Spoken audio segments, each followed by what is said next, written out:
Olá de novo, Carol, bom dia para você e todo mundo que nos acompanha. Carol, você está corretíssima. Essa manifestação de força, inclusive força militar, ontem em Pequim, com a presença do presidente russo Vladimir Putin, o ditador da Coreia do Norte, Kim Jong-un, e o próprio presidente da China, Xi Jinping, vai ser explorado certamente nas duas conversas de hoje, que são muito importantes em relação à guerra na Ucrânia. Em primeiro lugar, já está começando lá em Paris, na França, agora são 11 horas e 39 minutos lá em Paris, 10h39 aqui em Londres. Eles estão começando uma reunião de cúpula com a presença do presidente ucraniano Volodymyr Zelensky, o presidente Emmanuel Macron, vários líderes presencialmente da Europa e vários outros que vão participar de uma maneira virtual, como por exemplo o primeiro-ministro aqui do Reino Unido, Keir Starmer. Eles vão discutir como a Europa pode dar garantias de segurança para a Ucrânia caso um acordo de paz seja alcançado entre a Ucrânia e a Rússia. E eles vão discutir nesse contexto claramente o apoio que a China dá do ponto de vista econômico a essa guerra ao comprar muito material, especialmente petróleo e gás da Rússia.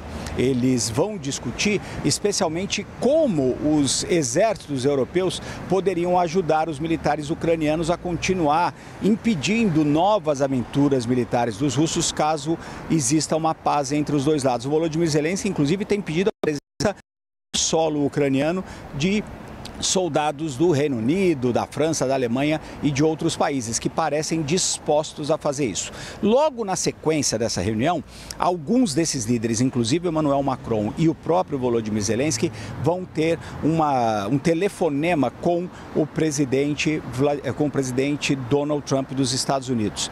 Vai ser uma ligação que, em tese, está marcada para as 2 horas da tarde, no horário de Paris, 9 horas da manhã aí em Brasília, 8 horas da manhã em Washington.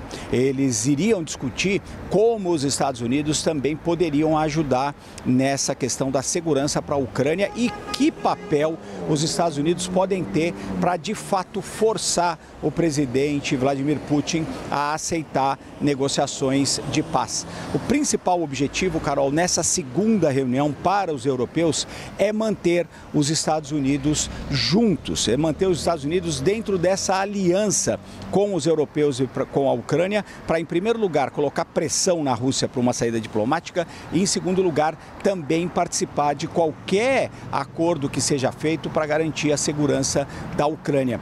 Os europeus temem e temem muito que o presidente Donald Trump se desengaje desse processo, que basicamente ele abra mão de fazer mais pressão sobre os russos e continuar apoiando os ucranianos. Além desse desfile militar de ontem, Carol, uma outra coisa que vai estar no radar de todas essas conversas é o fracasso, na prática, da reunião que aconteceu no Alasca entre o presidente Donald Trump e o presidente russo Vladimir Putin, quando a Europa imaginava que o Trump ia fazer um esforço grande para pedir um cessar-fogo e isso não aconteceu. A Rússia, inclusive, continua bombardeando e pesadamente a Ucrânia. No meio de tudo isso, ontem, ainda em Pequim, o presidente russo Vladimir Putin deu uma declaração sobre a questão da guerra na Ucrânia e, inclusive, ele confundiu as coisas, porque ele falava das tarifas e das sanções que os Estados Unidos colocaram sobre vários países, inclusive a Índia e a China, e usou a questão da Ucrânia, inclusive com relação às tarifas que foram impostas ao Brasil. E a Ucrânia não faz parte dessa questão. A guerra na Ucrânia está sendo usada como pretexto pelos Estados Unidos para as tarifas contra a Índia. Mas vamos ouvir o que o presidente russo Vladimir Putin disse ontem em Pequim, logo depois daquela enorme parada militar das forças militares chinesas. В Украине это только предлог для решения вопросов экономического характера в отношении ряда стран, экономические связи с которыми кого-то не устраивает. Например, да, существует диспропорция в торговле между Соединенными Штатами и Индией, Соединенными Штатами и Китаем. Но нет никакой диспропорции в экономических отношениях между Бразилией и Соединенными Штатами. Первое. Второе. Дедлайн был обозначен 8 августа, а против Бразилии ввели дополнительные пошлины 6-го. При чем здесь Украина? Хотя ссылки были на Украину. Ну при чем здесь? Да ни при чем. Там проблемы, вот именно там, проблемы во внутриполитических раскладах. В том числе связано с взаимоотношениями между действующими властями и бывшим президентом Болсонaro. При чем здесь Украина? Ни при чем.